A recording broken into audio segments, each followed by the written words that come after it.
ഇവിടെ വന്ന എല്ലാവർക്കും എൻ്റെ വിനീതമായ നമസ്കാരം. പിന്നെ മുരളിയേട്ടനും ഗോമാർജിക്കും എൻ്റെ പേരിലൊരു കൺഗ്രാജുലേഷൻസ്, അഭിനന്ദനങ്ങൾ. ഞാൻ കൂടുതൽ സംസാരിക്കാൻ പോകുന്നില്ല.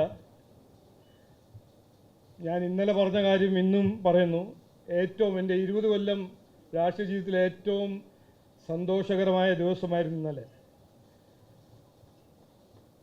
കാരണം എൻ്റെ ജയം അങ്ങനെയല്ല. പാർട്ടി ഈ ഇലക്ഷനിൽ ജയിച്ചു. 3 MLA-മാർ അസംബ്ലിയിൽ പോകുന്നു.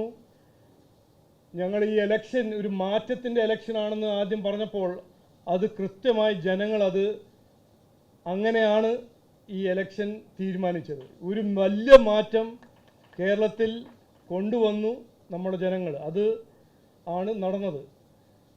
അപ്പോൾ ഇലക്ഷൻ്റെ മുമ്പ് ഞാൻ ഒരു കാര്യം പറഞ്ഞത്, ഇത് നിർണായകമായ ഇലക്ഷനാവും.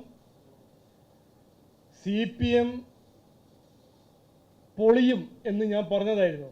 അത് തന്നെയാണ് നടന്നത്. ഈ ഇലക്ഷൻ ഒരു ആൻറ്റി CPM ഇലക്ഷനായി മാറി.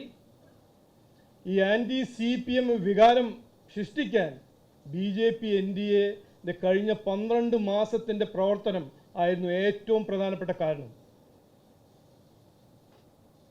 ഇതിനു മുമ്പ് BJP ജനങ്ങൾക്ക് വേണ്ടി പ്രവർത്തിച്ചിട്ടുണ്ട്. ഈ ഇലക്ഷന് മുമ്പ് എത്രയോ കൊല്ലം നമ്മൾ അധ്വാനിച്ചിട്ടുണ്ട്. നാടിനു വേണ്ടി, ജനങ്ങളെ പ്രശ്നങ്ങൾ പരിഹരിക്കാൻ വേണ്ടി. പക്ഷേ വലിയൊരു മാറ്റം ഈ ഇലക്ഷൻ ജനങ്ങളൊരു അവസരം തന്നത്, ഇനി അസംബ്ലിയിൽ ഉള്ളിൽ പോയി ജനങ്ങൾക്ക് വേണ്ടി, നാടിനു വേണ്ടി പ്രവർത്തിക്കാൻ ഒരു അവസരം BJPക്ക് തന്നു. ഇതാണ് വലിയ മാറ്റം. ഞാൻ ഇന്ന് കൃത്യമായി പറയാൻ ആഗ്രഹിക്കുന്നത് ഒരു കാര്യം, BJP NDA മുമ്പോട്ട് വെച്ചൊരു കാഴ്ചപ്പാടായിരുന്നു വികസിത കേരളം, വികസന രാഷ്ട്രീയം. 12 കൊല്ലം നരേന്ദ്രമോദിജി ഇന്ത്യയിൽ നടപ്പിലാക്കിയ ഒരു വികസന രാഷ്ട്രീയം. ഈ 3 MLA-മാർ എന്നോട് ഇന്ന് ഒരു മാധ്യമ സുഹൃത്ത് പറഞ്ഞു, അല്ല നിങ്ങൾ 3 MLA-മാരല്ലേ, 100 കോൺഗ്രസിൻ്റെ 100 MLA-മാരുണ്ടല്ലോ. അപ്പം ഞാൻ പറഞ്ഞു, ഈ 3 പേര് മതി. അവരെ നോക്കാനും അവരെ കൃത്യമായൊരു സ്ട്രെയിറ്റ് ലൈനിൽ വർക്ക് ചെയ്യിപ്പിക്കാൻ ഈ 3 MLA-മാർ മതി. ഇത് കാരണം ഇത് നരേന്ദ്രമോദിജീൻ്റെ BJP NDA-ൻ്റെ 3 MLA-മാരാണ്. ഞങ്ങളുടെ രാഷ്ട്രീയം വികസന രാഷ്ട്രീയമാണ്, അഴിമതി രഹിത ഭരണം.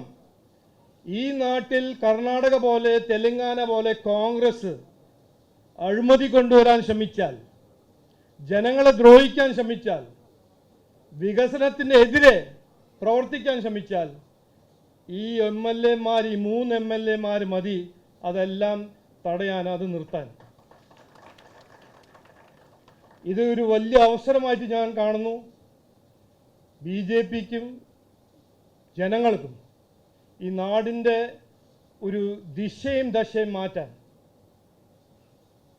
ശരിയാണ്, 10 MLA-മാർ ഉണ്ടായിരുന്നെങ്കിൽ കൂടുതൽ നമുക്ക് ചെയ്യാൻ കഴിയും. 140 MLA ആയിരുന്നു ഞങ്ങളുടെ ലക്ഷ്യം. പക്ഷേ അത് ഈ ഇലക്ഷനിൽ കിട്ടിയില്ല.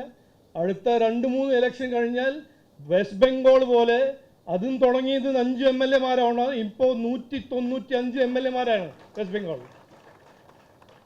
അപ്പോൾ സന്തോഷകരമായ ദിവസമാണ്. ഇത് ചെയ്തു തന്നത് കാൻഡിഡേറ്റ്സ് മാത്രമല്ല, നമ്മളുടെ പ്രവർത്തകരാണ്.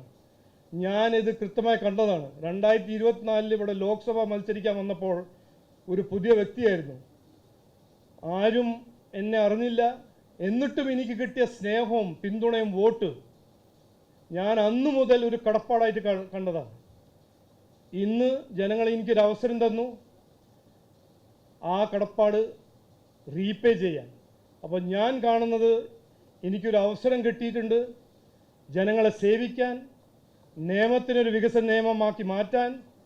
എൻ്റെ സുഹൃത്ത് മുരളിയേട്ടനും ഗോമാർജിൻ്റെ ഒപ്പം ഒരു വികസിത കേരളം എന്ന കാഴ്ചപ്പാട് അസംബ്ലിയിൽ അവതരിപ്പിക്കാൻ.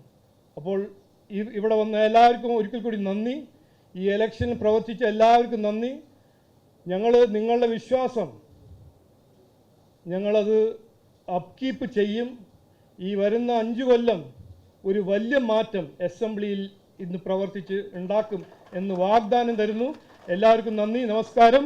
ഭാരത് മാതാ കി, ഭാരത് മാതാ കി.